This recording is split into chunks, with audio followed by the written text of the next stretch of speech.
అందరికీ నమస్తే అండి. కుల రాజకీయాలు చేయాలంటే మా జగన్మోహన్ రెడ్డి తర్వాతే. ఉదాహరణకి జోగి రమేష్ అంశం తీసుకోండి. నకిలీ మద్యం కేసులో అరెస్ట్ అయ్యాడు. సరే, జనార్దన్ రావు ఒక స్టేట్మెంట్ ఇచ్చాడు. ఆ స్టేట్మెంట్ ఆధారంగా జోగి రమేష్ పాత్ర కూడా ఉందని చెప్పేసి అధికారులు గుర్తించారు కాబట్టి జోగి రమేష్ని అరెస్ట్ చేశారు. అరెస్ట్ చేసిన కాడి నుంచి వీళ్ళ వాదన ఏంటంటే, కులాన్ని తీసుకొచ్చి ముందెట్టి జోగి రమేష్ బీసీ కులానికి ప్రతినిధి, ఇది బీసీల ఆత్మగౌరవాన్ని దెబ్బతీసేశారు, బీసీలు కించపరుస్తున్నారని, అవమానిస్తున్నారని చెప్పేసి అని మాట్లాడుతున్నారు. ఒకసారి పోతిన మహేష్ ఏం మాట్లాడుతున్నాడు వినిపిస్తా చూడండి. తప్పనిసరిగా జోగి రమేష్ గారి మీద అక్రమంగా కేసు బనాయించి ఆయన మీద వేధింపు చర్యలు తీసుకోవాలనుకుంటే బీసీల ఆత్మ గౌరవం మీద చెప్పు తెగిపోద్ది. ఎగస్టాలు మాట్లాడితే చెప్పులు తెగిపోతాయి. బీసీల ఆత్మగౌరవం అది ఇది అని మాట్లాడితే మాకేమీ ప్రతినిధి ఏమీ కాదు. జోగి రమేష్ని అరెస్ట్ చేస్తే మా ఆత్మగౌరవం ఏం దెబ్బతినేయలేదు, లేదంటే అవమానించబడలేదు మమ్మల్ని ఏమీ. బీసీల ఆత్మగౌరవం దెబ్బతినేసిందా? ఆయన తీసుకొచ్చి మాకు రుద్దేస్తారా? మా నెత్తి మీద వేసేస్తారా? జోగి రమేష్ ఏమైనా సంపాదించినట్లు మాకేమైనా పనిచేయడా చేసాడా? నాకు అర్థం కావట్లా. బీసీలందరికీ ఏదో జోగి రమేష్ ప్రతినిధులకు ఎందుకు మాట్లాడుతున్నారు నాకు అర్థం కావట్లా. కులం ఎందుకు వచ్చింది? ఆడు చేసిన దిక్కుమాల వ్యవహారాలకి కులం ఎందుకు వచ్చిందండి?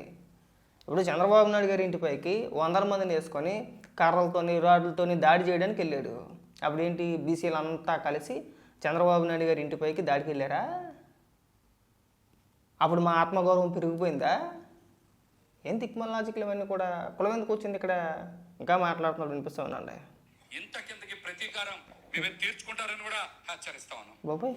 ఇంకా కక్ష సాధింపగానే చెప్తా ఉన్నారు. ముఖ్యంగా సిబిఐ విచారణ డిమాండ్ చేస్తూ సిబిఐ విచారణ కోసం సిబిఐ లేదు, ఏమీ లేదు. వీళ్ళు అతుకోరవారాలన్నీ కూడా ప్రీ ప్లాన్డ్గా కావాలని చెప్పేసి ప్రభుత్వం పైన ఒక బురద చల్లాలని చెప్పేసి ప్రీ ప్లాన్డ్గా ఒక ప్లాన్ వేసాడు. వర్కౌట్ అవ్వలేదు, దొరికేసాడు. ఇవాళ దొరికేసిన తర్వాత కులాన్ని తీసుకొచ్చి ముందెట్టి ఇంకా మా కులాన్ని అందరికీ, అంటే బీసీలందరికీ కూడా జోగి రమేష్ ప్రతినిధి అని చెప్పేసి మళ్ళీ మమ్మల్ని తీసుకొచ్చి ఇక్కడ మాకు అంటగట్టేస్తారా? కుల రాజకీయాలు చేస్తారా? అసలు నాకు అర్థం కాని అంశం ఏంటంటే, ఏ సంఘటన తీసుకోండి మీరు, ఎక్కడైనా ఎవరైనా కొట్టుకున్నారంటే తీసుకొచ్చి కులాన్ని తీసుకొచ్చి ముందెట్టేస్తారా? ఎవడైనా తాగినా అంతే, కొట్టుకున్నా అంతే, లేదంటే ఒకరినొకరు చంపేసుకున్నా అంతే. లేదంటే ఇలాంటి నాయకులు ఏదైనా తప్పు చేసి దొరికేసి అరెస్ట్ అయితే కులాన్ని తీసుకొచ్చి ముందెట్టేసి మమ్మల్ని అందరినీ కూడా అవమానించేస్తున్నారు. బీసీల ఆత్మగౌరవం అంట. జోగి రమేష్ అని కోట్ల రూపాయలు సంపాదించుకున్నాడు, మాకేమైనా పంచాడా? లేదు. పోనీ ఏ బీసీ నాయకుడైనా మిగిలిన బీసీలందరికీ కూడా తను సంపాదించుకున్న దాంట్లో వాటాలు ఏమైనా ఇచ్చాడా మాకు ప్రతినిధులుగా చూపించడానికి? రాజకీయంగా వాడుకోవడానికి బాగానే ఉంటాయి, కానీ ప్రత్యక్షంగా ఎవరికి ఇక్కడ ఒరిగింది ఏమీ లేదు. మీరు తీసుకొచ్చి మా మీద రుద్దే మాకండి. జోగి రమేష్ బీసీలందరికీ ప్రతినిధి. ఇక్కడ ఎవడికి ఏం కూడెట్టేట్లా, ఎవడ కష్టాలు ఆడియే. మళ్ళీ మా ఆత్మగౌరవం దెబ్బతినేసిందని చెప్పేసి నీలాంటి పకోడీగాళ్ళు వచ్చి ఇక్కడ రాజకీయ విమర్శలు చేస్తానే పనికొస్తాయి. ఇవన్నీ కూడా ఇది ఒక దిక్మాలతనం అయిపోయింది, ఇది ఒక లోపడతనం అయిపోయింది. ఏదైనా ఒక ఇష్యూ వచ్చిందంటే డైరెక్ట్గా తీసుకొచ్చి కులాన్ని ముందెట్టేస్తారు. జోగి రమేష్ గారినే చూడండి. ఇప్పుడు జోగి రమేష్ అనేక సందర్భాల్లో వాళ్ళ అధికారంలో ఉన్నప్పుడు ఏదైనా ఒక పెద్ద పెద్ద సభలు పెట్టుకున్నప్పుడు జగన్మోహన్ రెడ్డిని మెప్పించడానికి పచ్చి బూతులు మాట్లాడేవాడు. పవన్ కళ్యాణ్ గారిని ఉద్దేశించి, చంద్రబాబు నాయుడు గారిని ఉద్దేశించి, నారా లోకేష్ గారిని ఉద్దేశించి మామూలుగా మాట్లాడేవాడు కాదు. అది ఇక్కడ వర్ణించలేమాట. అంత దారుణంగా మాట్లాడేవాడు. అంటే అప్పుడు ఏంటి, జోగి రమేష్ బీసీ కాబట్టి బీసీలంతా కూడా కలిసి చంద్రబాబు నాయుడు గారిని తిట్టినట్ట. పవన్ కళ్యాణ్ గారిని ఉద్దేశించి ఆయన పెళ్ళిళ్ళ గురించి ఇంకా చాలా రకాల మాటలు మాట్లాడాడు. అంటే ఏంటి, మేము విమర్శించామా? దాన్ని మాకు అంటగట్టేస్తారా? ఆడు ఆడు చేసిన పనులు, లేదంటే ఆడు మాట్లాడిన లత్కోర్ భాష అంతా కూడా తీసుకొచ్చి బీసీలు అందరికీ అంటగట్టేస్తారా? మాకేం సంబంధం? జోగి రమేష్ వల్ల మాకు ఒరిగింది ఏంటి, మాకు వచ్చింది ఏంటి? ఇక మళ్ళీ బీసీలు ఎందుకు వచ్చారు ఇక్కడ? అంటే మీరు ఏదైనా చేయొచ్చు, ఏ లత్కోర్ పనైనా చేసుకోవచ్చు, వెనకాతల కులం ఉంది కదా అని చెప్పేసి ఈ కుల రాజకీయాలు పోనంత వరకు మన రాష్ట్రం బాగుపడదండి. ఏ అంశం పైన తీసుకోండి మీరు. ఇది ఒకటే కాదు, జోగి రమేష్ విషయమే కాదు. ఎవరైనా దళితులకు సంబంధించి ఒక నాయకుడు ఏదైనా చేశారనుకోండి, తప్పో ఒప్పో ఏం చేసినా సరే కులాన్ని తీసుకొచ్చి ముందెట్టేస్తారు. వాస్తవానికే ఒక నాయకుడు వల్ల మీ ఆ కులానికి ఎలాంటిది ఒరిగేది ఏమి ఉండదు, ఏ ప్రయోజనం జరగదు. నాకు తెలిసి ఇప్పటి వరకు మా బతుకులు మేము ఎలాగే బతుకుతున్నాం. జోగి రమేష్ అని కోట్ల రూపాయలు సంపాదించాడు. బీసీలకి ఏమైనా పట్టుమని 10 రూపాయలు సహాయం చేసాడా? లేదంటే తన ఆస్తులు ఏమైనా మాకైనా వాటాలు ఇచ్చాడా? లేదుగా. అతను సంపాదించుకున్నాడు, అతని కష్టార్జితం అనుకోవచ్చు, ఇంకోటి అనుకోవచ్చు. అది వాళ్ళ వ్యక్తిగత వ్యవహారం. అది మాకు ఇమ్మని చెప్పేసి రూల్ ఏమి లేదు, మాకు ఇమ్మని చెప్పేసి మేము అడగట్లా. ఏబీసీలు కూడా అడగట్లా. జోగి రమేష్ సంపాదించుకున్నాడు కదా మాకు ఇవ్వండి అని చెప్పేసి ఇవ్వలేదు కూడా. ఇవ్వాలని రూల్ లేదు. ఎవడ బతికి ఆడిది. అలాంటప్పుడు తను చేసిన తప్పుకి అరెస్ట్ అయితే ఇక్కడ బీసీల ఆత్మగౌరవం ఎందుకు దెబ్బతిందంటే, ఇక్కడ మా కష్టాలు ఎవరి కష్టాలు ఆడుకున్నాయి. మా ఆత్మగౌరవం తీసుకొచ్చి అక్కడ పెట్టేయాలి. వీళ్ళు అతుకోరు గారి దగ్గర పెట్టేయాలి. నువ్వు ఒక దరిద్రపు పుట్టి రాజకీయ నాయకుడు అయిపోయావు అంతే. నేను పోతిన మహేష్ ఒకటే చెప్తున్నా, నువ్వు జగన్మోహన్ రెడ్డి భజన చేయాలనుకుంటే బ్రహ్మాండంగా చేసుకోవచ్చు. నువ్వు జోగి రమేష్కి కూడా భజన చేసుకోవచ్చు కావాలంటే, ఇబ్బంది లేదు. అంతే తప్పితే బీసీ నాయకుడని, లేదంటే బీసీల ఆత్మగౌరవం అని చెప్పేసి అని, మళ్ళీ మేమంతా కలిసి ఏదో చంద్రబాబు నాయుడు గారిని ఓడించేస్తామని, మేమంతా కలిసి బుద్ధి చెప్తామని ఇలాంటి లత్కోరు భాష మాట్లాడవద్దు. జోగి రమేష్ అనే వ్యక్తి బీసీలందరికీ ప్రతినిధి కాదు. మాలో ఒకడంతే, బీసీల్లో ఒకడు. అతను తప్పు చేసినా ఒప్పు చేసినా అతని వ్యక్తిగతం మాత్రమే. అది మా కులానికి అంటగట్టద్దు. అంటే మా కులం అంటే బీసీ జోగి రమేష్ నేను ఒక కులం అని కాదు, బీసీ అనే పదం వాడుతున్నావు కాబట్టి చెప్తున్నా. ఇక్కడ ఎవడి వల్ల ఎవరికి ఒరిగింది ఏమీ లేదు. ఈ అప్పాబాయ కవులు మానేయండి. అందరూ ఇదే తగులుకున్నారు. ఆ శ్యామల అంతే, బీసీ నాయకుడు. ఆ నాగార్జున యాదవ్ అని చెప్పని ఒకటి ఆడు అంతే. జగన్మోహన్ రెడ్డి అంతే. మనిషిగా చూడడం మనసు కులాన్ని తీసుకొచ్చి ముందెట్టేసి వర్గాల మధ్యన, కులాల మధ్యన, మతాల మధ్యన రాజకీయం చేయాలని చెప్పేసి విశ్వ ప్రయత్నాలు చేస్తున్నారు ఇలా. అదేదో ఇంకొక సంఘటన ఏదో జరిగింది, సంతకాల సేకరణ. ఒక పక్క జోగి రమేష్ అరెస్ట్ ఇష్యూ నడుస్తూనే ఉంది, వీళ్ళు హైదరాబాద్లో సంతకాల సేకరణ. ఇక్కడ ఏడలేరు మనం. జగన్మోహన్ రెడ్డి ఏపీలో ఉంటాడు, బెంగళూరులో ఉంటాడు. ఇక్కడ కులాన్ని రెచ్చగొట్టేయాలి. మధ్యలో నీలాంటి పకోడీగాలు ఉంటారు, అప్పాబాయగాలు, రాజకీయ లబ్ధి.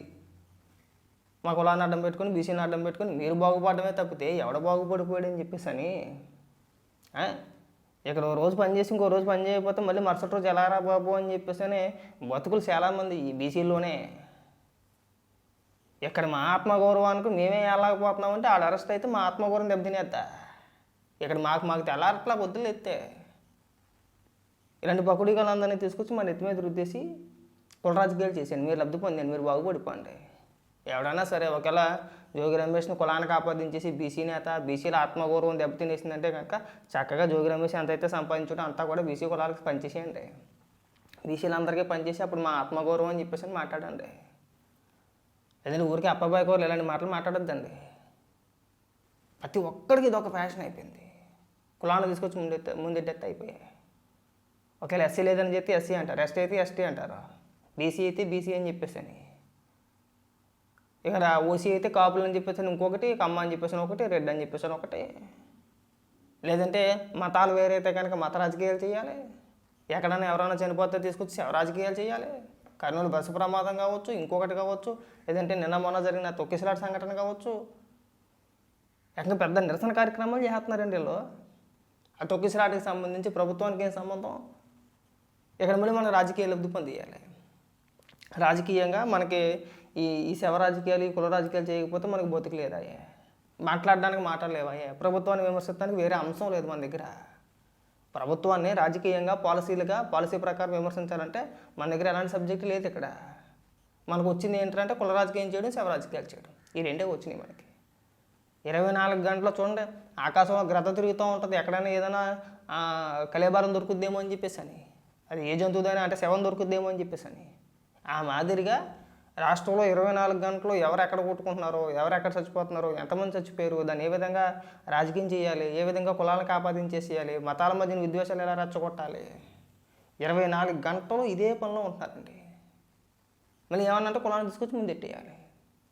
ఇంకొకసారి ఎవడైనా సరే జోగి రమేష్ని కులానికి ఆపాదించో, లేదంటే ఎక్కడైనా ఏదైనా ఒక సంఘటన జరిగినప్పుడు కులాలకు ఆపాదించేసి కులాల మధ్య చుచ్చిపెట్టే ప్రయత్నాలు చేసినా సరే చెప్పులు దిగిపోతాయి ఒక్కడికి. ఇది ఒక బాగా అలవాటు అయిపోయింది, అయిపోయింది, అలవాటు చేసేసారు బాగా. వీళ్ళనే కదా ఏది జరిగినా సరే ఇది ఒక దిక్కుమాలతనం అయిపోయింది. జోగి రమేష్ ఒక తప్పు చేసాడు. జనార్దన్ రావు అనే వ్యక్తితో కలిసి ప్రభుత్వం పైన వ్యతిరేకత పెంచడానికో లేదంటే బురద చల్లడానికో ఒక ప్లాన్ వేసుకున్నారు. చక్కగా ఒక ప్లాన్ వేసేసి ఏదో రకంగా మన జగన్మోహన్ రెడ్డి మన ఎత్తుమంది కిరీటం పెట్టేస్తాడు అనుకొని ఈ నకిలీ మద్యాన్ని అనేది ఒక స్క్రిప్టెడ్ ప్రకారం ఒక పథకం రచించారు, దొరికేశారు. దాంట్లో వాళ్ళు ఇచ్చిన స్టేట్మెంట్ ఆధారంగానే ఈరోజు అరెస్టులు జరిగినాయి. అంతే తప్ప ఊరికే చంద్రబాబు నాయుడు గారి పైన ఆయన ఇంటిపైకి దాడికి వెళ్ళాడను, లేదంటే బూతులు మాట్లాడాడను, ఇంకోటనో కేసులు పెట్టలా. ఒకవేళ అలా పెట్టాలి అనుకుంటే ఎంతవరకు ఎందుకు వెయిట్ చేస్తారో? దాదాపు సంవత్సరంన్నర కాలం పాటు అయిపోయింది కదా అధికారంలోకి వచ్చి. ఇన్ని రోజులు ఎందుకుంటారు? ఎప్పుడో తీసుకెళ్ళి లోపలేస్తారు ఒకవేళ చెయ్యాలి అనుకుంటే. వాళ్ళు ఎవడో మాట్లాడతారు కొంతమంది, వాళ్ళ వంశీని అలాగే అరెస్ట్ చేశారనో ఇంకొకరిని అని చెప్పేసి. ఒకవేళ నిజంగా కక్ష సాధింపు చర్య చెయ్యాలి అనుకుంటే రోజా ఇంకా బయటే ఉందిగా, కొడాలని ఇంకా బయటే ఉన్నాడుగా, అంబటరాంబాబు బయటే ఉన్నాడుగా. అక్కడ దాకా ఎందుకు వీళ్ళ చేత తిట్టించిన జగన్మోహన్ రెడ్డిని అరెస్ట్ చేయలేదుగా. ఒకవేళ మీరు అన్నట్టు కక్ష సాధింపు అయి ఉంటే కనుక ముందు జగన్మోహన్ రెడ్డిని తీసుకెళ్ళి లోపల హెత్త అయిపోద్ది కదా. ఈ పనికిమాల డైలాగులు, కక్ష సాధింపనో లేదంటే బీసీలు అని చెప్పేసి కులాలను తీసుకొచ్చి రుద్దేయడము, ఈ మాటలు కట్టిపెట్టేస్తే బాగుంటుంది. అది మీకే మంచిది.